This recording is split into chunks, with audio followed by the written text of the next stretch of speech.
All right, once you open up the color.adobe.com link that I have for you all, it starts to offer you opportunities for all those color schemes that you read about in that article, and they have them all listed over here, which allows us to kind of click on different ones and see some of the different color schemes.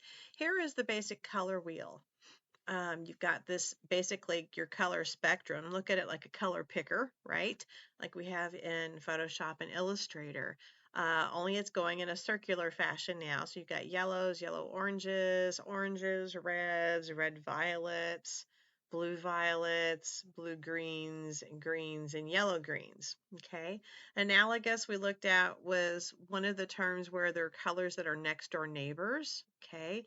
So here's a group of neighbors.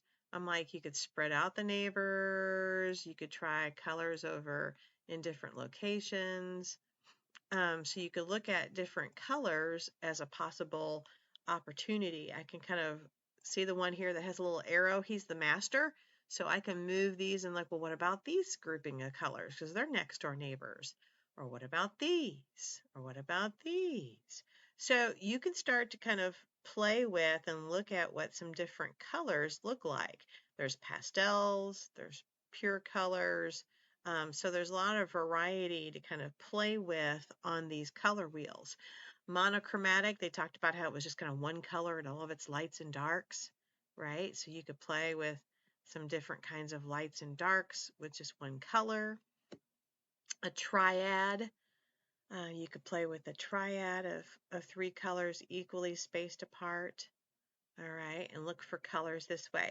So this is sort of a great way of looking for different kinds of color combinations you might want to utilize in your actual design.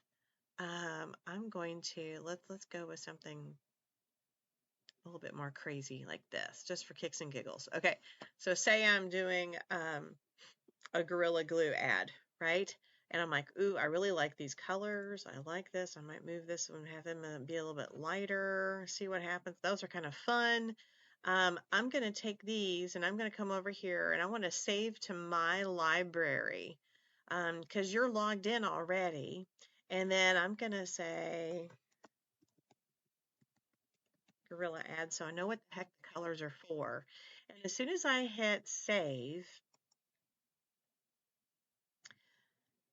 this theme of colors that you've chosen to work with are saved in your library in either Photoshop or Illustrator, which is awesome. So I'm going to go to Illustrator now.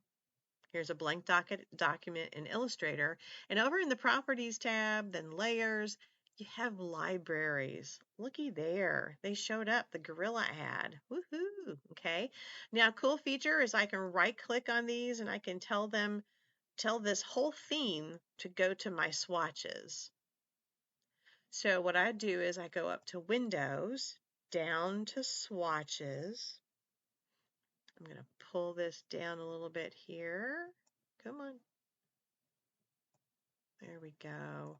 And there's my theme of colors. Okay. So anytime I'm drawing or creating something, I can click on this. If I want this to be my background, and I'm choosing something, then there's my background color. It's established, right? If I need something else to come in here, text or words or something, maybe I'll come in and use something a little bit darker, and I might end up, typing Gorilla Glue, right? And finding my font styles and changing things there, okay? So that is a quick way of getting in your colors so that you have them that you've chosen for your theme.